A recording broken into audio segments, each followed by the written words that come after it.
ದೇವನಗರಿ ಅಯೋಧ್ಯೆಯಲ್ಲಿ ರಾಮಲಲ್ಲಾ ಪ್ರಾಣ ಪ್ರತಿಷ್ಠಾಪನೆಗೆ ಉಳಿದಿರೋದು ಕೇವಲ 6 ದಿನಗಳು ಮಾತ್ರ.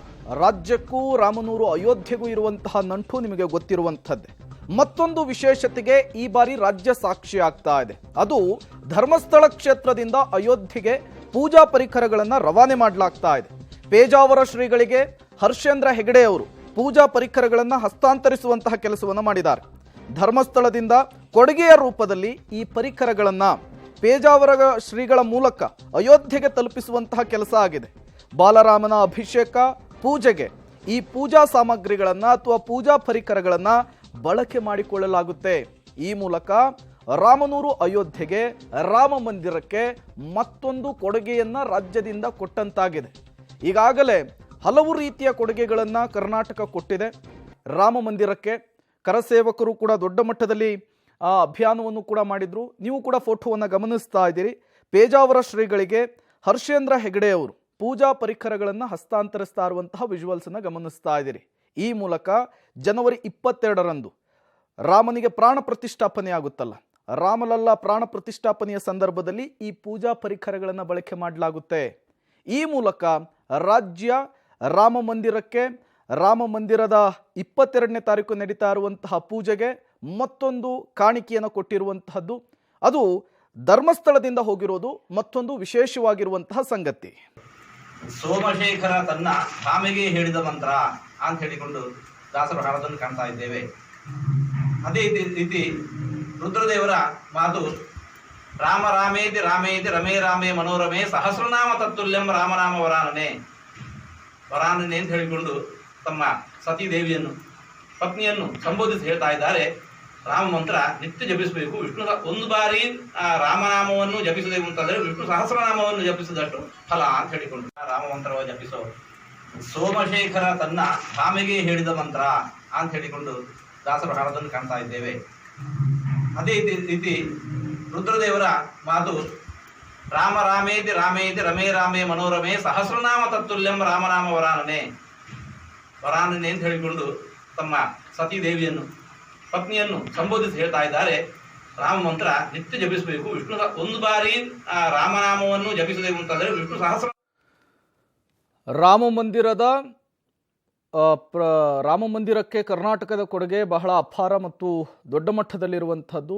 ಅದು ರಾಮ ಮಂದಿರಕ್ಕೆ ಕಲ್ಲುಗಳ ಇದಾಗಿರಬಹುದು, ಶಿಲೆಗಳನ್ನಾಗಿರಬಹುದು, ಅಥವಾ ಶಿಲ್ಪಿಗಳು ರಾಮ ಮಂದಿರವನ್ನು ಏನು ಕೆತ್ತಿದ್ದಾರೆ ಅದರಲ್ಲೂ ಕೂಡ ಕನ್ನಡಿಗರ ಪಾತ್ರ ಬಹಳ ದೊಡ್ಡದಿದೆ. ಈ ರೀತಿಯ ಹಲವು ಕೊಡುಗೆಗಳನ್ನು ಕರ್ನಾಟಕದಿಂದ ರಾಮ ಮಂದಿರಕ್ಕೆ ಕೊಟ್ಟಿರುವಂಥದ್ದು. ಈಗ ಧರ್ಮಸ್ಥಳದಿಂದ ಪೂಜಾ ಪರಿಕರಗಳನ್ನು ಅಯೋಧ್ಯೆಯ ಶ್ರೀರಾಮನ ಸನ್ನಿಧಿಗೆ ತಲುಪಿಸುವಂತಹ ಕೆಲಸ ಆಗಿದೆ. ಜನವರಿ 22ನೇ ತಾರೀಕು ಬಾಲರಾಮನ ಪ್ರಾಣ ಪ್ರತಿಷ್ಠಾಪನೆ ಆಗುತ್ತಲ್ಲ, ಆ ಸಂದರ್ಭದಲ್ಲಿ ಧರ್ಮಸ್ಥಳದಿಂದ ಹೋದಂತಹ ಈ ಪೂಜಾ ಪರಿಕರಗಳನ್ನು ಬಳಕೆ ಮಾಡಲಾಗುತ್ತೆ. ಅಭಿಷೇಕ, ಹೋಮ ಹವನಗಳಲ್ಲಿ ಪೂಜಾ ಪರಿಕರಗಳನ್ನು ಬಳಸಿಕೊಳ್ಳಲಾಗುತ್ತೆ ಅನ್ನುವಂತಹ ಮಾಹಿತಿಯನ್ನು ಪೇಜಾವರ ಶ್ರೀಗಳು ಕೊಡ್ತಾ ಇದ್ರು.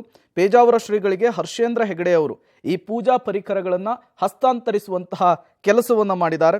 ಧರ್ಮಸ್ಥಳದಿಂದ ಕೊಡುಗೆಯ ರೂಪದಲ್ಲಿ ನೀಡಿರುವಂತಹ ಪೂಜಾ ಪರಿಕರಗಳಿವು. ನೀವು ಕೂಡ ಅವುಗಳನ್ನು ಗಮನಿಸ್ತಾ ಇದ್ದೀರಿ. ಮಂಗಳಾರತಿಯ ತಟ್ಟೆ ಆಗಿರಬಹುದು, ಜೊತೆಗೆ ತೀರ್ಥವನ್ನು ಹಾಕುವಂತಹ ಇದು ಆಗಿರಬಹುದು, ತಟ್ಟೆ ಆಗಿರಬಹುದು, ಎಲ್ಲವೂ ಕೂಡ ಬೆಳ್ಳಿಯ ಸಾಮಗ್ರಿಗಳು. ಅತ್ಯಂತ ಮುತುವರ್ಜಿಯಿಂದ ವಿಶೇಷವಾಗಿ ತಯಾರಿಸಿರುವಂತಹ ಪೂಜಾ ಪರಿಕರಗಳಿವೆಲ್ಲವೂ ಕೂಡ. ಮತ್ತಷ್ಟು ಡೀಟೇಲ್ಸ್ ಅನ್ನು ಕೊಡ್ತಾರೆ ನಮ್ಮ ಪ್ರತಿನಿಧಿ ದೀಪಕ್ ಜೈನ್, ದೂರವಾಣಿ ಸಂಪರ್ಕದಲ್ಲಿ ಜಾಯಿನ್ ಆಗಿದ್ದಾರೆ. ದೀಪಕ್, ಪೇಜಾವರ ಶ್ರೀಗಳಿಗೆ ಹರ್ಷೇಂದ್ರ ಹೆಗಡೆ ಅವರು ಪೂಜಾ ಪರಿಕರಗಳನ್ನು ಹಸ್ತಾಂತರಿಸಿದ್ದಾರೆ. ಈ ಪೂಜಾ ಪರಿಕರಗಳ ವಿಶೇಷತೆ ಏನು ಮತ್ತು ಈ ರಾಮನ ಪ್ರಾಣ ಪ್ರತಿಷ್ಠಾಪನೆಯ ಸಂದರ್ಭದಲ್ಲಿ ಇವುಗಳ ಬಳಕೆ ಹೇಗಾಗುತ್ತೆ ಅನ್ನೋದನ್ನು ತಿಳಿಸ್ಕೊಡ್ಬಹುದಾ ಅಂತ? ಹೌದು ಪ್ರೇಮ್, 22ನೇ ತಾರೀಕು ಅಯೋಧ್ಯ ಶ್ರೀರಾಮನ ಪ್ರಾಣ ಪ್ರತಿಷ್ಠೆ ನಡೀತಾ ಇದೆ. ಈ ಕಾರ್ಯಕ್ರಮಕ್ಕೆ ಸಂಬಂಧಪಟ್ಟ ಹಾಗೆ ರಾಜ್ಯದಾದ್ಯಂತ ಬೇರೆ ಬೇರೆ ಕಡೆಗಳಿಂದ ಗಂಟೆಗಳನ್ನ ಕೊಡುವಂತದ್ದು, ಚಿನ್ನದ ವಸ್ತುಗಳನ್ನ, ಬೆಳ್ಳಿಯ ವಸ್ತು ಕೊಡುವಂತದ್ದು ಎಲ್ಲವನ್ನ ಮಾಡಲಾಗ್ತಾ ಇದೆ. ಇವತ್ತು ಶ್ರೀ ಕ್ಷೇತ್ರ ಧರ್ಮಸ್ಥಳದಿಂದ ಡಾಕ್ಟರ್ ವೀರೇಂದ್ರ ಹೆಗ್ಡೆ ಅವರ ಸೂಚನೆಯ ಪ್ರಕಾರ ಅವರ ಸಹೋದರ ಹರ್ಷೇಂದ್ರ ಹೆಗ್ಡೆ ಉಡುಪಿ ಮಠಕ್ಕೆ ಬಂದಿದ್ರು. ಇಲ್ಲಿ ಪೇಜಾವರ ಸ್ವಾಮೀಜಿಯವರನ್ನ ಭೇಟಿಯಾಗಿ ರಾಮಲಲ್ಲಾನ ಅಭಿಷೇಕ, ಪೂಜೆ ಮತ್ತು ತೀರ್ಥ ಕೊಡುವಂತಹ ವಿಚಾರಗಳಿಗೆ ಸಂಬಂಧಪಟ್ಟ ಹಾಗೆ ಬೇಕಾಗುವಂತಹ ಎಲ್ಲಾ ಪರಿಕರಗಳನ್ನ ಹಸ್ತಾಂತರ ಮಾಡಿದ್ದನ್ನ ನಾವು ನೋಡಿದ್ದೇವೆ.